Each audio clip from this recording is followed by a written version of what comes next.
केम छो मित्रों? जलसा करो छो ने वेकेशन में? खबर है भाई बधी मने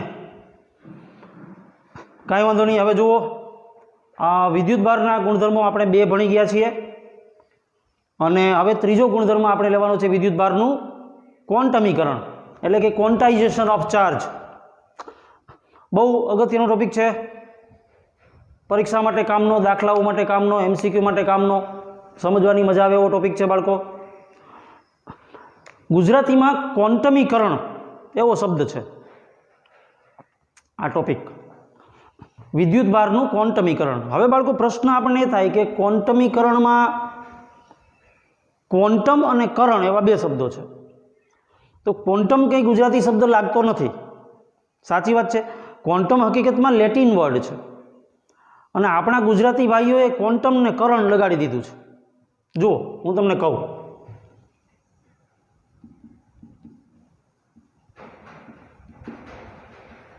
आवुं छे क्वोंटमीकरण। हकीकत में बे पार्ट में है, क्वोंटम अने करण। जेम आपणे केम बोलीए खानगीकरण, तो बे गुजराती शब्दों है, खानगी ने करण लगाड़ेलुं छे। एम अहींया क्वोंटम ने करण शब्द आपणे गुजराती में लगाड़ी दीधुं छे। वास्तव में क्वोंटम गुजराती शब्द नहीं, क्वोंटम लेटिन वर्ड है। क्वोंटम नो अर्थ थाय नानामां नानुं माप। पछी विद्युत बारनुं होय, ऊर्जानुं होय, वेगमाननुं होय, कोईपण राशिनुं नानामां नानुं माप, smallest amount of a physical quantity is called quantum. तो अत्यारे आपणे वात करीए छीए विद्युत बारनुं क्वोंटमीकरण एटले विद्युत बारनुं नानामां नानुं माप। हवे तमे जाणो ज छो कि नानामां नानो विद्युत बार क्यो छे, तो कि भाई प्रोटोननो अथवा इलेक्ट्रॉननो विद्युत बार जेनी किंमत है 1.6 × 10⁻⁻19 कूलम। जुओ 1.6 × 10⁻⁻19 कूलम आ छे विद्युत बारनुं नानामां नानुं माप। पछी जो ई प्रोटोननो विद्युत बार होय तो धन अने इलेक्ट्रॉननो होय तो ऋण। आवुं जे नानामां नानुं माप होय विद्युत बारनुं एने आपणे क्वोंटम कहेशुं, क्वोंटम, बराबर। हवे प्रश्न एम छे, समझण एम छे कि कोईपण पदार्थ उपर ज्यारे विद्युत बार होय त्यारे ए विद्युत बार कां तो इलेक्ट्रॉनना आववाथी एना उपर आव्यो होय अने कां इलेक्ट्रॉनना जवाथी एना उपर वध्यो होय। जो इलेक्ट्रॉन आव्या होय तो ऋण विद्युत बार होय, जो इलेक्ट्रॉन गया होय तो धन विद्युत बार होय। आ टॉपिक आपणने एवुं शीखवाड़े छे कि कोईपण पदार्थनो विद्युत बार एने क्वोंटम साथे संबंध छे, एटले के नानामां नाना माप साथे संबंध छे। पदार्थ गमे एवडो मोटो होय एनी पर विद्युत बार चाहे गमे एटलो होय पण ए विद्युत बार हमेशा क्वोंटमना एटले के आ एक मूळ संख्याना पूर्ण गुणांक में होय। केवी रीते ए आपणे समजीए। जुओ, धारो के आ एक पदार्थ है अने आ बीजो पदार्थ है। मानो के आ पदार्थ उपरथी आ पदार्थ पर एक इलेक्ट्रॉन जाय छे, जस्ट वन इलेक्ट्रॉन, तो आ पदार्थ पर विद्युत बार केटलो थाय? तमे कहो साहेब एक इलेक्ट्रॉन जाय छे तो एक इलेक्ट्रॉन नो विद्युत बार आटलो थाय, 1 × 1.6 × 10⁻⁻19 कूलम आटलो ऋण विद्युत बार आ पदार्थनी उपर आवे छे। एनी सामे आ पदार्थ पर एटलो ज धन विद्युत बार रहेशे कारण के आणे एक इलेक्ट्रॉन गुमाव्यो छे। हवे मानो के एक ने बदले बे इलेक्ट्रॉन जाए आ पदार्थ पर, तो आ पदार्थ पर केटलो विद्युत बार थाय? Very easy to understand, 2 × 1.6 × 10⁻⁻19 coulomb, केम के 2 इलेक्ट्रॉन नो विद्युत बार। पछी आपणे गणतरी करी सकीए 1.6 × 2 एटले 3.2 × 10⁻⁻19 कूलम ऋण विद्युत बार। 2 ने बदले मानो के 3 इलेक्ट्रॉन गया होत तो आपणे आम करत ने 3 × 1.6 × 10⁻⁻19 कूलम 1.6 ગુણ્યા 3 એટલે 4.8 ઇન્ટુ 10⁻⁻19 કુલમ, 10⁻⁻19 કુલમ. આનો મતલબ એમ થયો કે જેટલા ઇલેક્ટ્રોન જાય એને ગુણ્યા આપણે આ સંખ્યા કરવાની છે. તો આ તો સાહેબ સાવ સહેલું થઈ ગયું. આ તો આપણે ઘડિયા ભણતા હતા એવું થઈ ગયું. એમ સમજી લો કે 1.6 ગુણ્યા 10⁻⁻19 કુલમનો એક ઘડિયો છે. એને 1 ઇલેક્ટ્રોન હોય તો 1 થી ગુણો, 2 ઇલેક્ટ્રોન હોય તો 2 થી ગુણો, 3 ઇલેક્ટ્રોન હોય તો 3 થી ગુણો, 12 ઇલેક્ટ્રોન હોય તો 12 થી ગુણો, 1000 ઇલેક્ટ્રોન હોય તો 1000 થી ગુણો. તો પછી આ માથાકૂટને આપણે વધારે સરળ બનાવવી હોય તો આ બધી જે સંખ્યા છે 1.6 ઇન્ટુ 10⁻⁻19 કુલમ વાળી, એ સંખ્યાને આપણે એક સંકેત આપી દઈએ, કારણ કે એ તો ફિક્સ જ છે, તો અચળ જ છે, ચોક્કસ સંખ્યા છે. એને એક સંકેત આપી દઈએ ઈ એટલે ઇલેક્ટ્રોન નહીં, ઈ એટલે આ સંખ્યા, ઈ એટલે એક વિદ્યુતભારનું એવું નાનામાં નાનું માપ જેને આપણે ક્વોન્ટમ કીધો છે. તો બચાવ ક્વોન્ટમ એટલે ઈ, બરાબર. હવે રહી વાત આ સંખ્યાની, તો આ ઇલેક્ટ્રોનની સંખ્યા છે જે પૂર્ણ સંખ્યા છે, કાં તો 1 હોય, કાં તો 2 હોય, કાં તો 3 હોય, કાં તો 5 હોય, કાં તો 22 હોય, કાં તો 50 હોય, કાં તો 1000 હોય.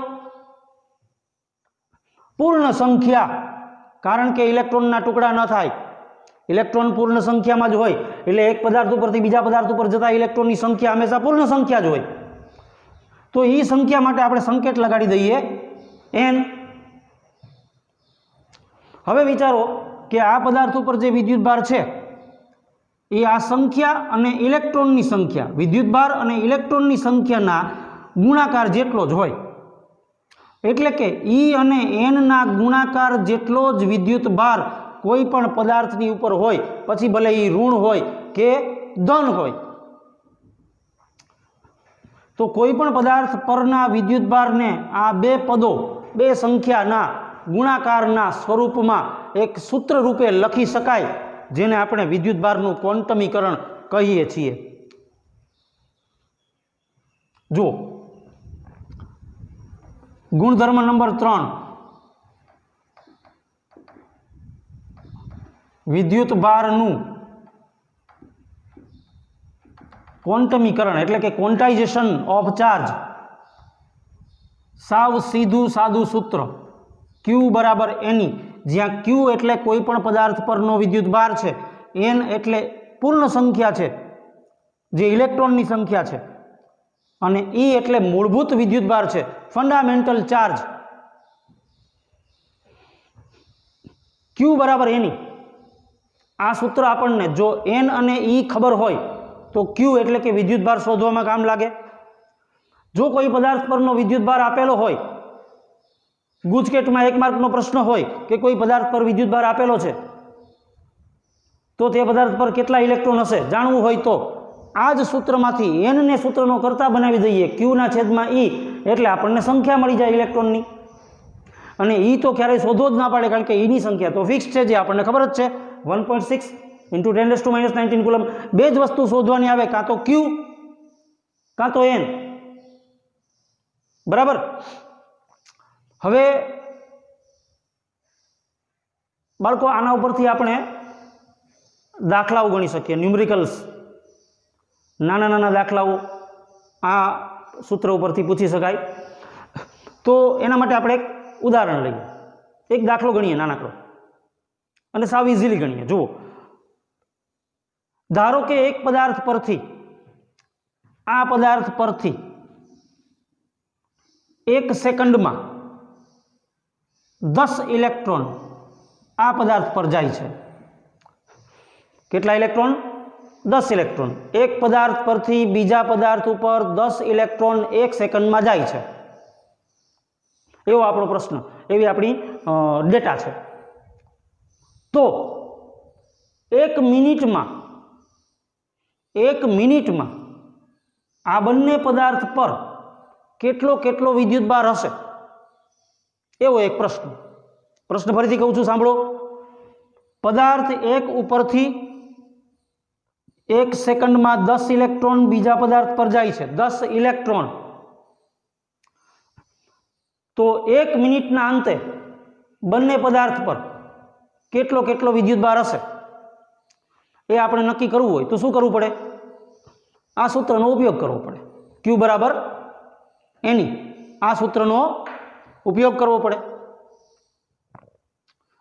જુઓ, કાંઈ જ કરવાનું નથી. Q બરાબર ઇલેક્ટ્રોનની સંખ્યા કેટલી? 10. E એટલે 1.6 × 10⁻⁻19 કુલમ. આ જવાબ આપણને વિદ્યુતભારનો મળ્યો છે એટલે એકમ લખવાનું ફરજિયાત છે. હવે 10 × 1.6 એટલે 16. એમ ના કરવું હોય તો 10⁻1 છે એને આમાં લઈ લ્યો એટલે 10⁻18 થઈ જશે. એટલે કે Q બરાબર 1.6 × 10⁻18 કુલમ. આટલો વિદ્યુતભાર 1 સેકન્ડમાં પદાર્થ 1 પરથી પદાર્થ 2 પર જાય છે. 1 સેકન્ડમાં. તો 1 સેકન્ડમાં આટલો વિદ્યુતભાર ગયો હોય તો 1 મિનિટમાં કેટલો? 1 મિનિટની 60 સેકન્ડ, અને આપણે 60 સેકન્ડથી ગુણી નાખીએ એટલે Q બરાબર 60 × 1.6 10⁻18 કુલમ બરાબર 1.6 × 6 16 6 96 એટલે કે 9.6, અને આ 0 એટલે 1 ઘાત જે આમાં લઈ લઈએ એટલે કે 10⁻17 કુલમ. બાળકો, આટલો વિદ્યુતભાર 1 મિનિટમાં પદાર્થ 1 પરથી પદાર્થ 2 પર જાય છે. એટલે પદાર્થ 2 પર આટલો ઋણ વિદ્યુતભાર હશે અને પદાર્થ 1 પર આટલો ધન વિદ્યુતભાર હશે. આ થયો ક્વોન્ટાઇઝેશનનો ઉપયોગ, એટલે કે ક્વોન્ટમીકરણનો ઉપયોગ. કોઈ પણ પદાર્થ પરનો વિદ્યુતભાર આ રીતે શોધી શકાય છે.